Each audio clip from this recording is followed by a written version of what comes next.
बिस्मिल्लाहिर्रहमानिर्रहीम। अस्सलाम वालेकुम स्टूडेंट्स। आज मैं आपके साथ 2019 का स्टैट्स का गुजरांवाला बोर्ड का ऑब्जेक्टिव पेपर सॉल्व करूंगी जी। इसमें नंबर फर्स्ट क्वेश्चन है, components of time series are. जी, टाइम सीरीज के कितने कंपोनेंट्स होते हैं? टाइम सीरीज के 4 कंपोनेंट्स होते हैं। Secular trend, seasonal variation, cyclical fluctuation and irregular movements. ये 4 कंपोनेंट्स हैं जो मिल के टाइम सीरीज बनाती हैं। कंपोनेंट हैं, मुश्तमिल हैं।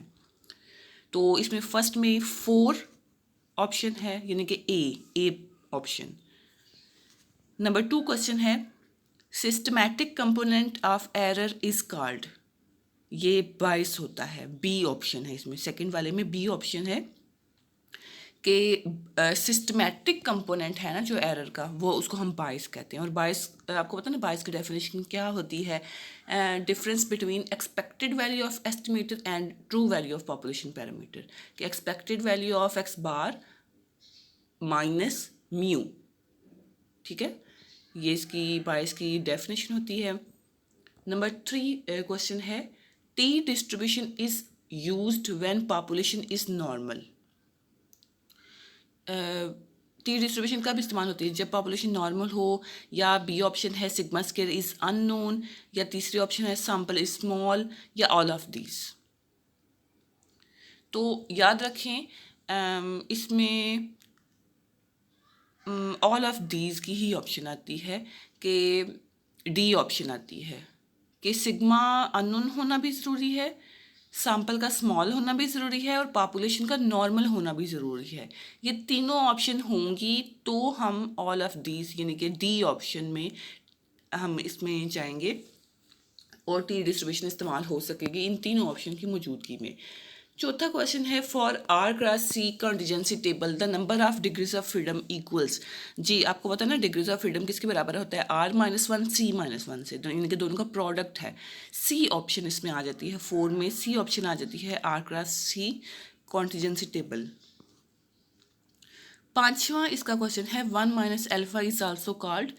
जी, अब 1 अल्फा को क्या कहा जाता है? अल्फा को लेवल ऑफ सिग्निफिकेंस कहा जाता है, सिर्फ अल्फा। आपने 13 चैप्टर में देखा होगा कि अल्फा को लेवल ऑफ सिग्निफिकेंस कहते हैं, और कॉन्फिडेंस कोफिशिएंट 1 - अल्फा को कहते हैं। यानी कि डी ऑप्शन है पांचवें में, कॉन्फिडेंस कोफिशिएंट को 1 - अल्फा कहते हैं। 6 ऑप्शन है, the shape of normal distribution is. जी, नॉर्मल डिस्ट्रीब्यूशन की क्या शेप है? लेप्टोकर्टिक, मेसोकर्टिक, प्लेटिकर्टिक, या स्क्यूड। तो नॉर्मल डिस्ट्रीब्यूशन याद रखें, लेप्टोकर्टिक बहुत ऊंचा होता है, वो भी नहीं होता। मेसोकर्टिक दरमियान वाला होता है, वो होता है। बी ऑप्शन है इसमें 6 में, कि मेसोकर्टिक दरमियान वाले को कहते हैं। प्लेटिकर्टिक बिल्कुल नीचे होता है, नीचे वाला भी नहीं। और स्क्यूड तो बिल्कुल कह लें कि वो उसकी लेफ्ट और राइट टेल आपस में इक्वल भी नहीं होती। Shape of the normal distribution is mesokurtic, b option है इसमें। 7 है, the independent variable is also called. Independent variable को याद रखें रिग्रेसर भी कहते हैं, ठीक है। आप बल्कि ये 14 चैप्टर में जाके इनके शुरू में नाम पढ़ लें कि इनके 2-3 और नाम भी हैं। इंडिपेंडेंट वेरिएबल को रिग्रेसर भी कहते हैं, 2-3 और नाम भी हैं। प्रिडिक्टर भी है इसमें, इस तरह से कुछ ना मतलब नाम हैं।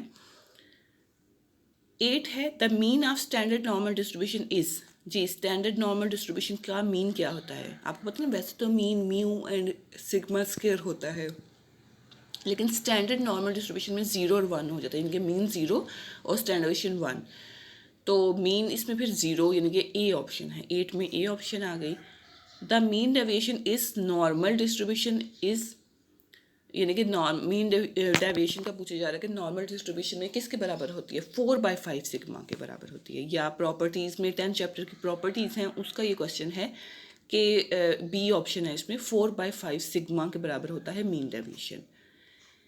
10 है, monitor or screen output is अ।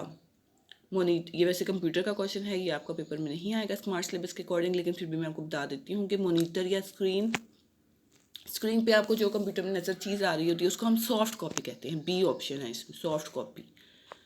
11 क्या है, given n is equal to 5 and small n is equal to 3 in simple random sampling without replacement, how many possible samples are there. अब देखें इसमें कॉम्बिनेशन का फार्मूला या परम्यूटेशन का formula लगता है? NC3 या NP3? NP3 आपका टेक्स्ट बुक में यूज़ हुआ हुआ है परम्यूटेशन का, ठीक है, लेकिन परम्यूटेशन के अकॉर्डिंग इसमें फिर निकलना चाहिए 20 आंसर आना चाहिए, लेकिन यहाँ पे 20 आंसर नहीं है, तो कॉम्बिनेशन के अकॉर्डिंग यहाँ पे 10 आंसर आना चाहिए। तो फिर सी ऑप्शन हम कह सकते हैं 5C3 का आंसर 10 है। लेकिन अगर मैं कहूँ कि 5P3 का आंसर वो यहाँ पे मौजूद ही नहीं है, तो फिर आप सी ऑप्शन पे कर सकते हैं, जहाँ यहाँ पे मौजूद ऑप्शंस में से सी कॉम्बिनेशन के थ्रू। 12, लेकिन आपने क्वेश्चंस परम्यूटेशन के थ्रू करने हैं, क्योंकि आपकी बुक में, टेक्स्ट बुक में परम्यूटेशन से क्वेश्चन सॉल्व हुए हैं। A graph of time series is called historigram. Time series के ग्राफ को हिस्टोरीग्राम कहते हैं, ठीक है, हिस्टोरीग्राम। और जो वैसे होता है फ्रीक्वेंसी डिस्ट्रीब्यूशन का ग्राफ, उसको हम हिस्टोग्राम कहते हैं। तो 12 में डी पार्ट आ जाएगा, हिस्टोरीग्राम।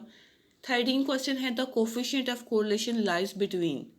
आर किसके दरमियान लाइज करता है? -1 to +1 इसकी रेंज, लेकिन यहाँ पे कोई भी ऐसी ऑप्शन नहीं है -1 to +1, so D option, none of these. Coefficient of correlation आपको पता है आर को कहते हैं, आर की रेंज क्या है? -1 to +1, क्योंकि इसमें कोई भी ऑप्शन नहीं है, तो 13 में डी ऑप्शन हो गई। 14, in sampling with replacement the number of possible samples are. जी, विद रिप्लेसमेंट में फार्मूला क्या है? Capital N raise to power small n, c option. 14 में सी ऑप्शन है, विद रिप्लेसमेंट का formula capital N raise to power small n होता है। 15 है, a sample of size n is called small sample if n is less than 30। जी, इसमें a option आ जाती है, less than 30। A sample of size n is called small sample if n is less than 30। A option इसमें आ जाएगी। तो छोटा सैंपल तब होता है जब उसकी तादाद 30 से थोड़ी हो, कम हो। 16 है, correlation is said to be positively perfect if.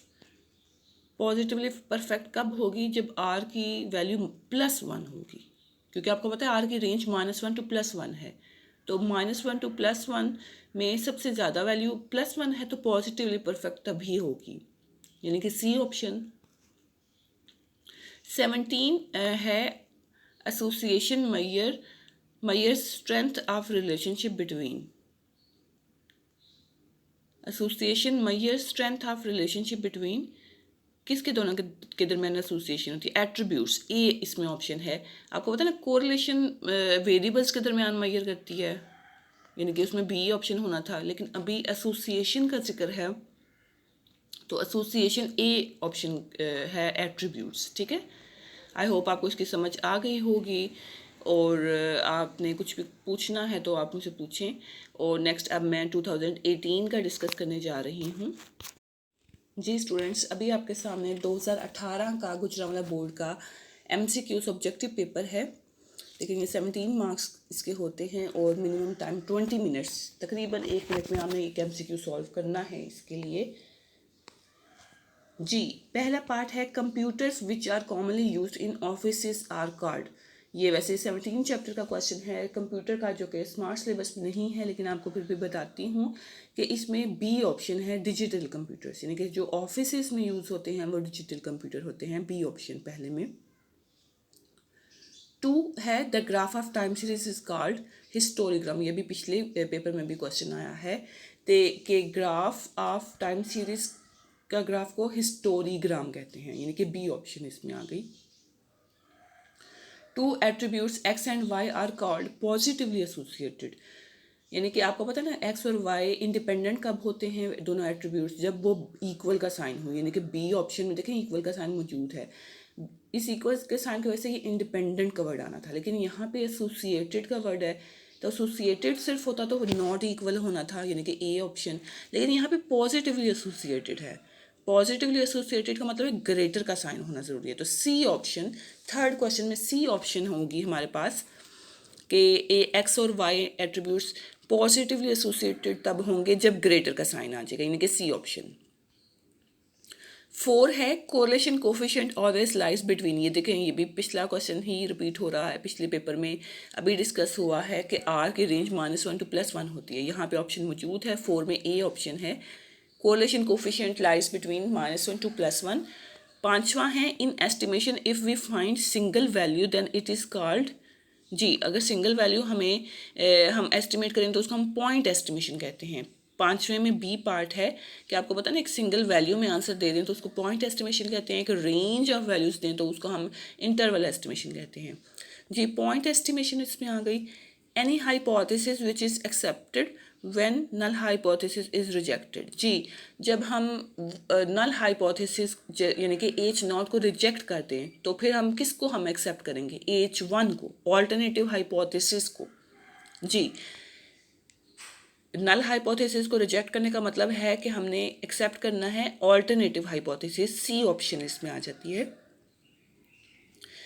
If sampling is done with replacement then total number of possible samples are. तो इसमें ये पिछले पेपर में भी क्वेश्चन था। ए ऑप्शन है capital N raised by small n, यानी कि विद रिप्लेसमेंट में ये फार्मूला होता है, ए ऑप्शन। आठवें में है mean and variance of a normal distribution. Mean और वेरिएंस क्या होता है नॉर्मल डिस्ट्रीब्यूशन का, म्यू एंड सिग्मा स्क्वायर। जी सी ऑप्शन इसमें आ जाएगी, म्यू एंड सिग्मा स्क्वायर, ये मीन एंड वेरिएंस होता है नॉर्मल डिस्ट्रीब्यूशन का। नाइन्थ है option normal distribution have parameters. Normal distribution में कितने पैरामीटर्स होते हैं, दो। अब ये जिक्र हुआ है mu and sigma square, C option का। तो 9 में आपके पास बी सी ऑप्शन है, यानी कि दो पैरामीटर्स होते हैं नॉर्मल डिस्ट्रीब्यूशन की। 10 है damages due to flood strikes and fires are. ये किसकी मिसालें हैं, ये इर्रेगुलर मूवमेंट की मिसाल है, ए ऑप्शन इसमें आ जाएगी 10 में, ए ऑप्शन इर्रेगुलर मूवमेंट। 11 है chi square test is not used if any expected frequency is less then.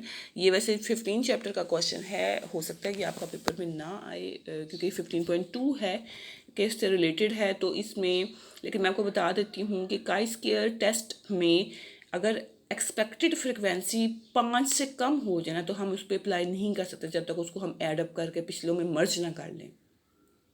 तो इसमें 11 में बी ऑप्शन है 5 का। 12 है probability of rejecting H0 when actually it is true is called. जी H0 को reject करने की प्रोबेबिलिटी जबकि वो ट्रू हो तो उसको हम अल्फा एरर कहेंगे, ए ऑप्शन। जी वैसे ये टाइप 1 एरर होती है क्या कि reject H0 when H0 is true, इसको हम टाइप 1 एरर कहते हैं। लेकिन जब टाइप 1 एरर की प्रोबेबिलिटी ले ली जाए, जैसे प्रोबेबिलिटी का वर्ड है तो उसको हम अल्फा कहते हैं, यानी कि ए ऑप्शन है 12 में। 13 है the dependence of one variable to another variable. एक वेरिएबल का दूसरे वेरिएबल पे डिपेंडेंस को मेजर करने को क्या कहेंगे, रिग्रेशन, ए ऑप्शन इसमें आ जाएगी।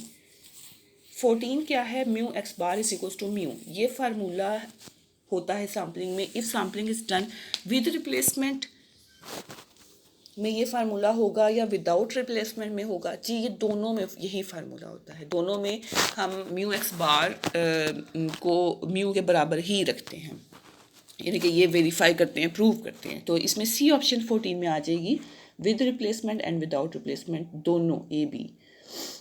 पांचवा है interdependence between two quantitative. Quantity होती है मिकदार के वेरिएबल्स के दरमियान जो इंटरडिपेंडेंस चेक की जा रही है तो उसको हम कोरिलेशन कहेंगे। ठीक है, ए ऑप्शन 15 में है।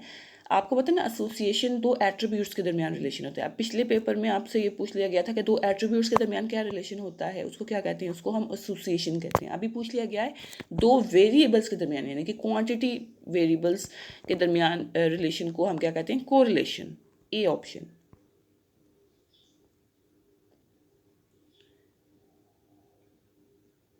नहीं इंटरडिपेंडेंस है इसमें, कोरिलेशन ही है, ए ऑप्शन। अगर जैसे यहाँ पे रिग्रेशन का जिक्र था ना, ये डिपेंडेंस हो कि 13 में dependence of one variable to another variable, एक वेरिएबल का दूसरे वेरिएबल पे डिपेंडेंस, ये रिग्रेशन है।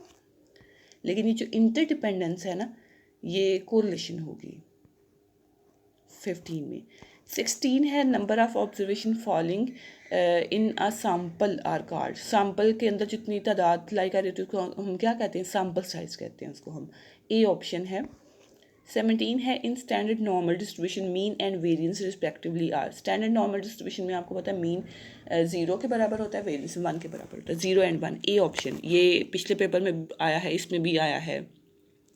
बार बार आ रहा है कि स्टैंडर्ड नॉर्मल डिस्ट्रीब्यूशन में मीन वेरिएंस 0 एंड 1 होते हैं, ए ऑप्शन है इसमें। उसके बाद जी 2017 का गुजरांवाला बोर्ड का ऑब्जेक्टिव पेपर हमारे सामने है। 17 मार्क्स हैं इसके।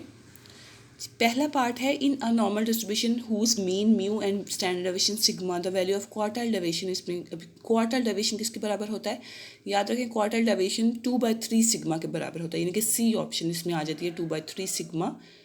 और ये कहाँ से क्वेश्चन लिया गया है, 10th चैप्टर में प्रॉपर्टीज़ है नॉर्मल डिस्ट्रीब्यूशन की, वहाँ से। दूसरा है the total area of the normal density function is equal to 1, c option इसमें आ जाएगी कि टोटल एरिया 1 के बराबर होता है नॉर्मल डिस्ट्रीब्यूशन में। थर्ड है the points of inflection of the standard normal distribution lies at. जी वैसे आप प्रॉपर्टी खोल के देखिए 10th चैप्टर की, उसमें लिखा होगा point of inflection of normal distribution क्या होते हैं, म्यू प्लस माइनस सिग्मा।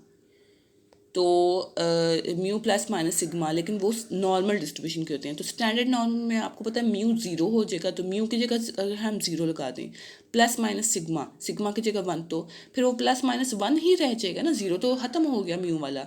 तो प्लस माइनस यानी कि -1 to +1, ये इसकी -1 एंड +1 ये इसकी है पॉइंट ऑफ इन्फ्लेक्शन, यानी कि सी ऑप्शन इसमें आ जाएगी। चौथा है in sampling without replacement an element can be chosen. जी विदाउट रिप्लेसमेंट में आपको पता है ना कि हम एक बार अगर एक बॉक्स पड़ा है उसमें बॉल्स पड़े हैं, एक बॉल निकाला, उसका कलर नोट किया और उसको वापस बॉक्स में नहीं डालना। विद रिप्लेसमेंट में हम उसको रिपीट कर देते हैं, दोबारा से रिप्लेस कर देते हैं बॉक्स में, लेकिन विदाउट में बाहर ही रखते हैं। तो एक बॉल को सिर्फ एक ही बार नोट हम करेंगे, ओनली वंस, सी ऑप्शन इसमें आ जाएगी।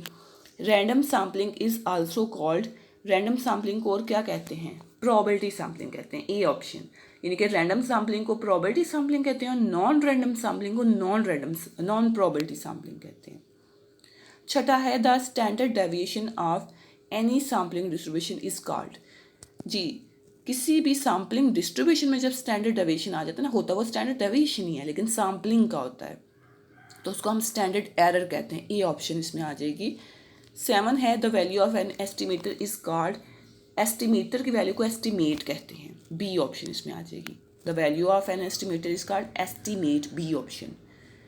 8वां है a rule or formula that provides a basis for testing a null hypothesis is called, इसको हम टेस्ट स्टैटिस्टिक कहेंगे। जी फार्मूला जो होता है ना, जो इसमें हम टेस्टिंग करते हैं, तो वो उसको हम टेस्ट स्टैटिस्टिक, ए ऑप्शन इसमें आ जाएगी 8 में। 9 है a failing student is passed by an examiner it is an example of. जी अब मैंने आपको टाइप 1 एरर की क्या एग्जाम्पल दी हुई है, we reject H naught when H naught is true, यानी कि कोई एक काबिल बंदा गया है और उसको कह लें कि रिजेक्ट कर दिया गया है, तो वो टाइप 1 एरर है। लेकिन टाइप 2 एरर क्या होता है, अगर कोई नाकाबिल शख्स गया है और उसको रख लिया जाए, ये 2 तरह की गलती है। अब फेलिंग स्टूडेंट यानी कि वो नाकाबिल शख्स था और उसको पास कर दिया गया है, तो ये टाइप 2 एरर है, बी ऑप्शन 9 में आ जाती है। 10 है in simple regression equation the number of variable involve. Simple regression equation का मतलब है y is equals to a plus b x, ठीक है, ये सिंपल रिग्रेशन इक्वेशन है, इसमें y और x 2 वेरिएबल इन्वॉल्व हैं। 2 c option. In the regression equation y is equals to a plus b x, अब इस इक्वेशन में a क्या होता है, a को हम y इंटरसेप्ट कहते हैं, ठीक है, यानी कि कौन सी ऑप्शन, बी ऑप्शन 11 में। 12 है if r x y is equal to 0.75 है, देन आर वाई एक्स क्या होगा, यकीनन वो भी 0.75 होगा, क्योंकि आपको पता है कि r change of independent change of origin and scale से इंडिपेंडेंट है, यानी कि r x y, r y x, r u सब बराबर होते हैं 0.75, सी ऑप्शन है 12 में।